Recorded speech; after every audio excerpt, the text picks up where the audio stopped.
Steve and Jill here. Good day. Welcome to the House Academy Show, entertaining real estate investment talk. I'm Steve and Jack Butella. And I'm Jill DeWitt, broadcasting from sunny Southern California. Today, Jill and I talk about how to get unlimited SFR deal flow. What the heck is an SFR, first of all? Right. And what the heck's deal flow? And is it only SFR? Do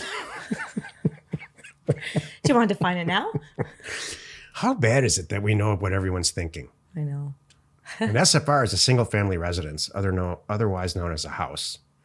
Not an attached condo, not a row house, not a townhouse, not a piece of land, and not an apartment building. It's a single-family house that you see in just about every sitcom on the planet.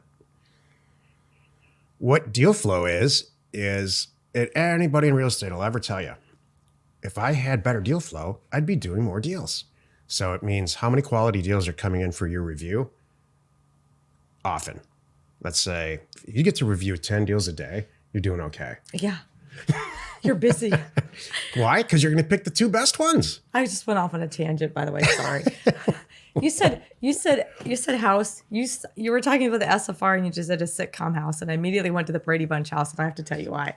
So Steve and I were out the other night having drinks, and imagine that. And the man who walks by us and leaving is Greg Brady.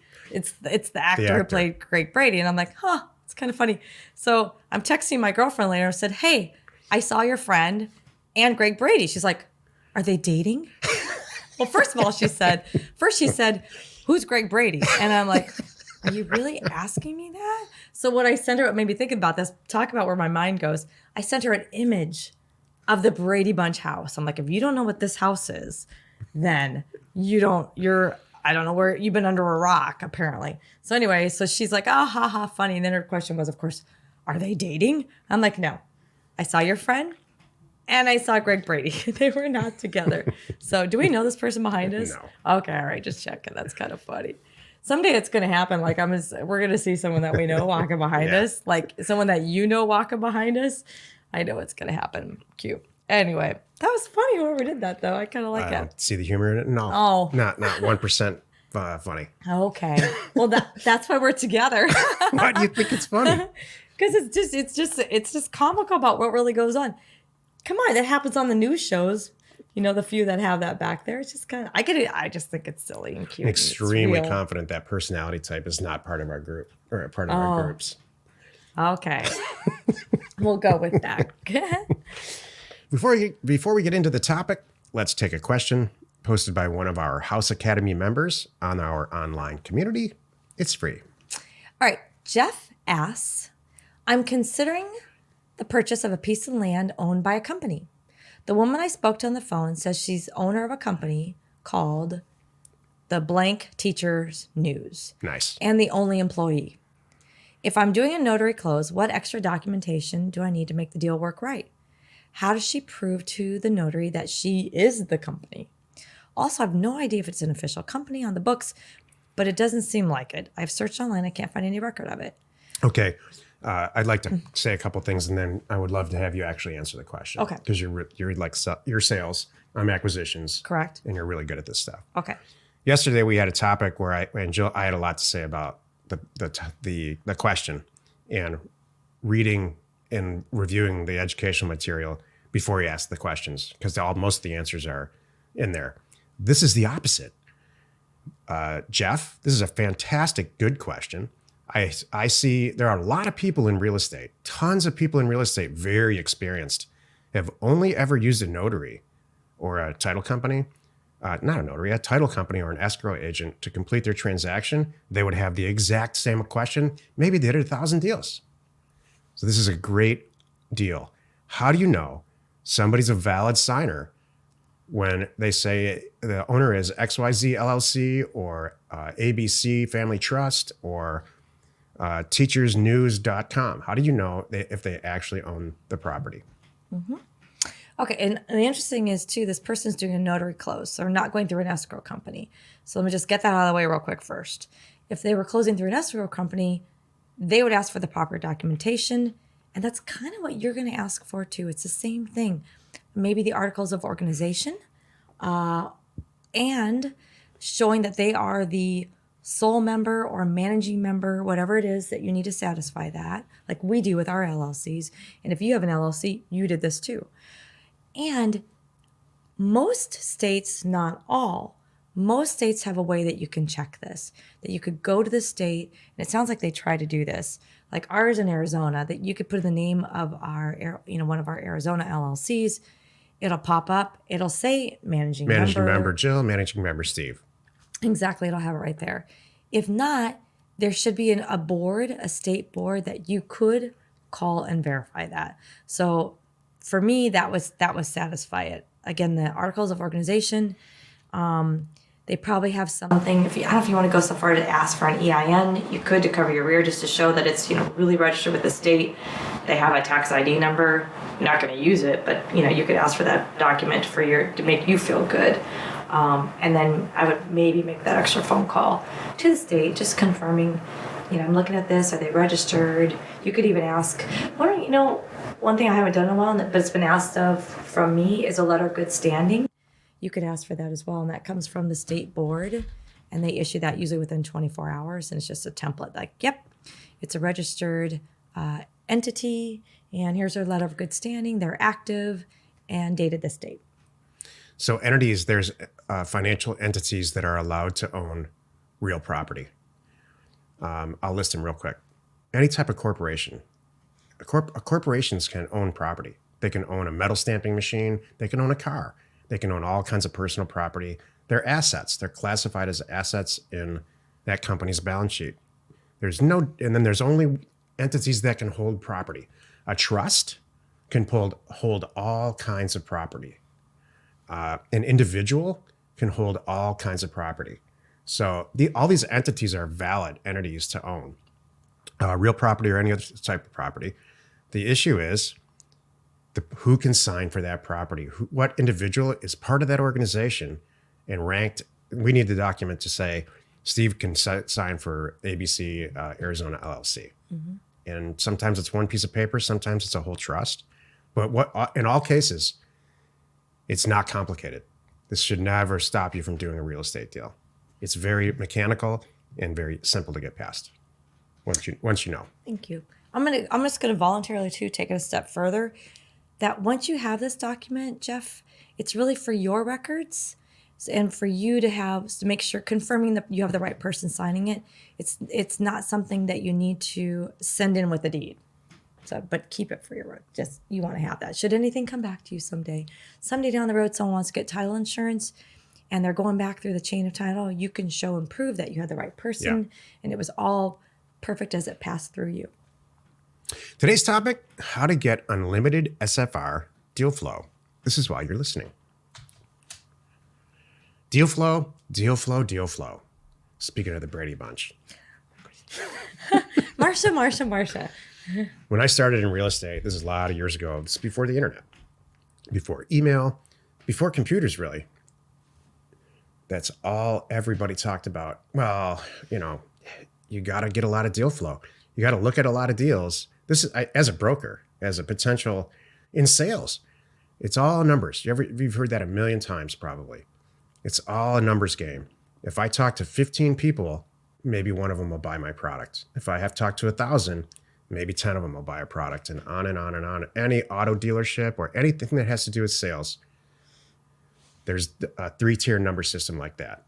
I have to talk to this many people. This many people are interested in what I'm talking about. I'm going to close this many people. And it's no different. That's what deal flow is. And so it's all about how many transactions in the end a day you as an investor can review, because a certain number of those you're going to buy. So what's that top number? The top number is how many people I reach, how many people actually are interested, how many properties I actually buy. That's what deal flow is. So how do you get unlimited SFR deal flow? You have to reach a tremendous amount of people. Well, that's great, Steve. How do we do that? The best way to intelligently reach a tremendous number of people and then automatically get to that second tier number, which is, hey, I'm interested, is to send out blind offers. There's lots of ways to do that. The best and easiest and fastest way to reach people effectively is to send it in the US mail. Send them an offer that says, because you want them to have a reaction. You don't want to send a letter of interest. That's ridiculous. They're going to say, yeah, I do want to sell my property for $1 bajillion. So you want to reach them with the USPS. You can do texting. You can do phone calls. I can tell you right now, the phone, that those are less efficient ways. I was just going to ask that. Thank you. I'm like, okay, I have to just interject here because I know it's on your mind. You're listening to this. You're talking about like, okay, come on, everybody. Yeah, we got the mail. We all know that works. That's so 1980s, or whatever you want to call it. There's texting now. There's email. There's all kinds of things. Maybe I reach out on Snapchat and become their friend and then slide it in there. Oh, I don't know. I like it. Thank you. But at the end of the day, you're going to there's so many rules and regulations about those technology ways of reaching people that you have to be so careful. I'm not sure it's worth it, number one. And number two, there's just no replacing mail. They're developing these new ways of reaching people they develop as the internet develops. Right. So it's very rapid. Regulations are here. Yes, no, yes, no.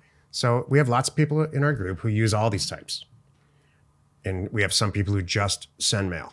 Right. So, but I got to tell you, the number of people, the more cases, I'm not to poo-poo on some of the new technology things, but I just want to say, I'm not really a fan of them.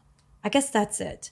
I just direct mail and a professional letter. But anyway, sorry. Back to the show. No, so, okay. So that's great. We understand deal flow. It's the unlimited part. So you can get unlimited useless deal flow. I just said, if you want to send a postcard out to the whole state of Arizona and every single person that owns a house and say, I'm very, very interested in buying your house, you're going to get, it would be impossible for you to respond to that number, the amount of inquiries that we would get. So is that unlimited deal flow? No, that's unlimited garbage.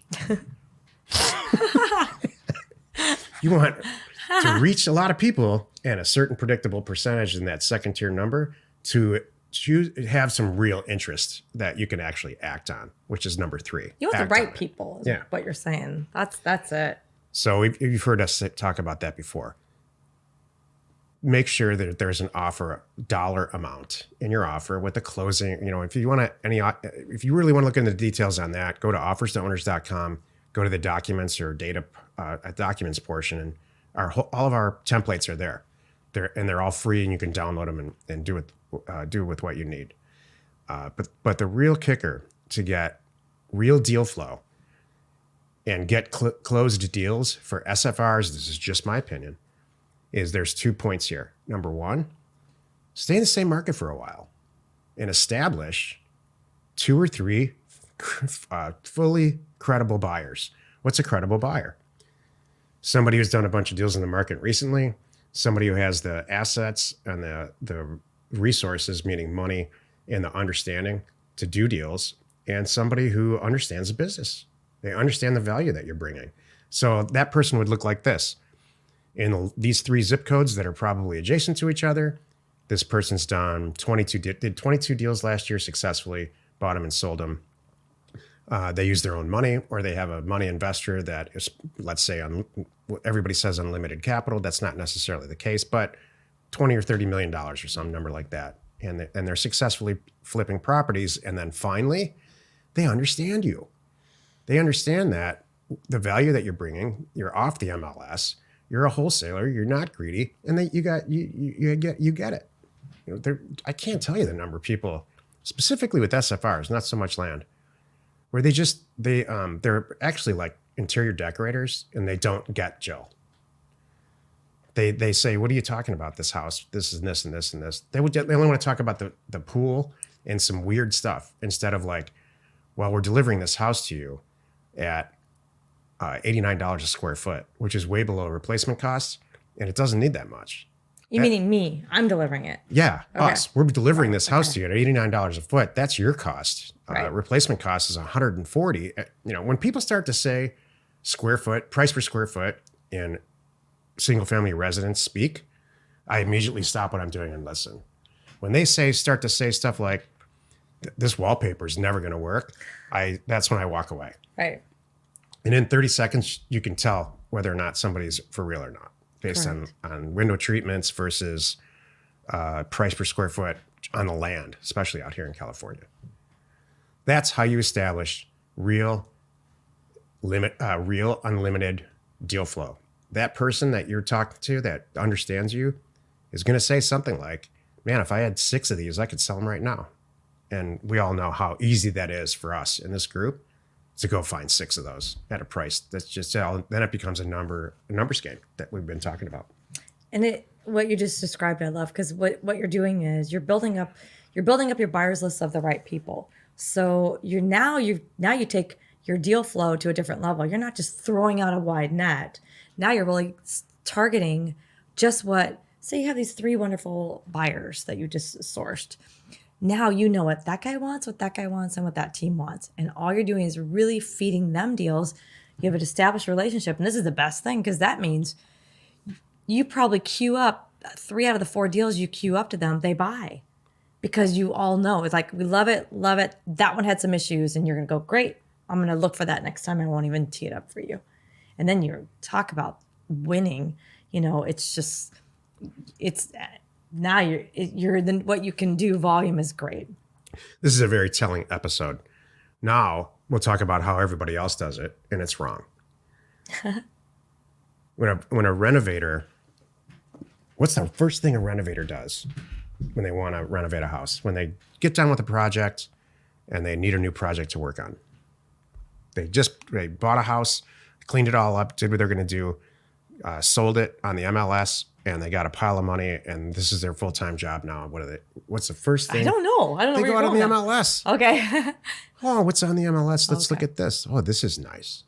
Look at this. Well, we could do this. We can move this around. It's the absolute worst way to do this. True. What does a wholesaler do? They try to find it. Most wholesalers I know, some way find an asset for sale. Might be through direct mail. It might be through these silly forums that they put on their website and drive traffic to them. Right. They put it under contract and they shop it. And the first person they don't buy it. They just put it under contract. Here's the escrow number. We need $5,000 non-refundable deposit, and we need you to close within 30 days. And a certain number of those things close. And all the buyers that are involved in that say some version of, I will never do a deal with these people again. They didn't control the asset. They're charging too much. They're not helping me at all. All they're doing is going on to the next deal. And I didn't get the information that I need. And it's too expensive. Customer service is not dead in this business. Mm-hmm.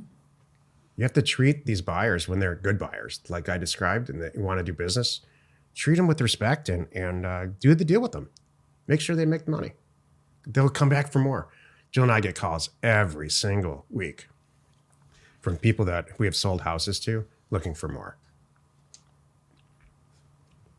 Happy you could join us today. Every Monday, Wednesday, and Friday, you can find us on the Land Academy Show. Each Tuesday and Thursday, we're on the House Academy Show. Tomorrow, the episode on the Land Academy Show is being thankful. You are not alone in your real estate ambition. That was a lot. You think? Yeah. Oh, Thank you. It was a long show. Over. It was good. I wonder why. Always great. The House Academy Show remains commercial free for you, our loyal listener. And wherever you're watching, wherever you're listening, please subscribe and rate us there. We are Steve and Jill. Information and inspiration to buy undervalued property.